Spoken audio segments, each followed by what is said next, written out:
মঙ্গলবার থেকে শুরু হয়ে গেল এসএসসি ভেরিফিকেশন প্রক্রিয়া। মঙ্গলবার সকাল থেকেই চাকরি প্রার্থীদের ভিড়, ভেরিফিকেশনে খতিয়ে দেখা হচ্ছে যাবতীয় তথ্য। আমি প্রথম আমার 15 নম্বর টেবিলে ভেরিফিকেশন ছিল। আমি প্রথম ভেরিফিকেশন করলাম, ওনারা সব কিছু দেখলেন। প্রথমে আমার নাম দেখলেন, আমার অ্যাপ্লিকেশন আইডি মেলালেন, ডেট অফ বার্থ মেলালেন, তারপরে আমার একাডেমিক যেগুলো ছিল সেগুলো সমস্ত সার্টিফিকেট অরিজিনাল দেখলেন। তারপরে আমার যেহেতু এক্সপিরিয়েন্স আছে, আমি 2016 ক্যান্ডিডেট, সেহেতু এক্সপিরিয়েন্স রিলেটেড যে আমি ডকুমেন্টসগুলোকে দিয়েছি সেগুলো সমস্ত কিছু দেখলেন মেলালেন।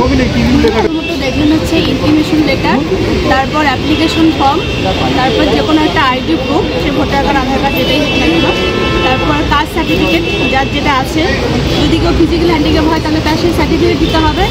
আর একাডেমিকের মধ্যে দেখলেন মাস্টার্সের মার্কশিট, আর বিএডের মার্কশিট, আর বিএডের যে অর্ডার কপি বের হয় এনসিটি থেকে, সেটা এখন পর্যন্ত পেলো না, ডাক পেলো না, তাদের জন্য খুবই খারাপ লাগছে। এবার তাদেরকে সরকারের ব্যবস্থা করা অবশ্যই উচিত, কারণ তারা যোগ্য এবং নির্দোষ। আপনাদের তো বলেছিল 10 নম্বর করে এক্সট্রা দেওয়া হবে, এই নাম্বার কি দেওয়া হয়েছে? হ্যাঁ, অবশ্যই 10 নম্বর এক্সপিরিয়েন্স, কিন্তু আমাদের যারা জেনুইন যোগ্য তাদেরকে 10 নম্বর দেওয়া হয়েছে, তাদের কোনো সমস্যা নেই।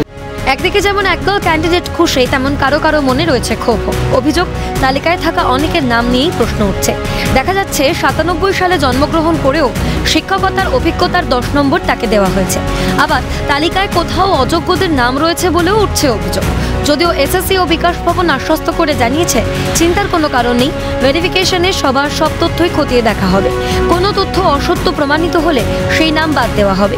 অন্যদিকে অযোগ্যদের নাম নিয়ে দপ্তর জানাচ্ছে সুপ্রিম কোর্টের নির্দেশ মানা হচ্ছে, বিশেষভাবে সক্ষম প্রার্থীদের ছাড় দিতে বলা হয়েছিল, তাও মানা হয়েছে। আইনজীবীদের পরামর্শ নেওয়া হচ্ছে, অযোগ্য হলে তাদের নাম বাদ দেওয়া হবে। এদিকে চাকরিহারা শিক্ষকদের আন্দোলনের অন্যতম মুখ মেহবুব মণ্ডল জানাচ্ছেন, কোনো যোগ্য শিক্ষকের চাকরি যাতে না যায় সেই দাবিতে জারি থাকবে আন্দোলন। তো আমাদের মধ্যে এমন প্রচুর শিক্ষক শিক্ষিকা আছেন যারা সিঙ্গেল সাবজেক্টের টিচার, যাদের 9-10ও অংশগ্রহণ নেই, তাদের অনেকে অংশ চাকরি ডাক কল ফর ভেরিফিকেশানে ডাক পায়নি। তারা যাতে কল ফর ভেরিফিকেশানে ডাক পায় বা তাদের যাতে চাকরি সুনিশ্চিত হয়, সেই দাবি আমাদের প্রথম দিন থেকে ছিল।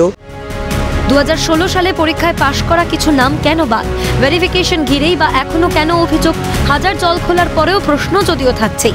ক্যামেরায় সায়ন চক্রবর্তী ও শুভময় দাসের সঙ্গে রেশমি দাস, সুদীপ্ত পাল ও শুভদীপ মান্নার রিপোর্ট, ক্যালকাটা নিউজ।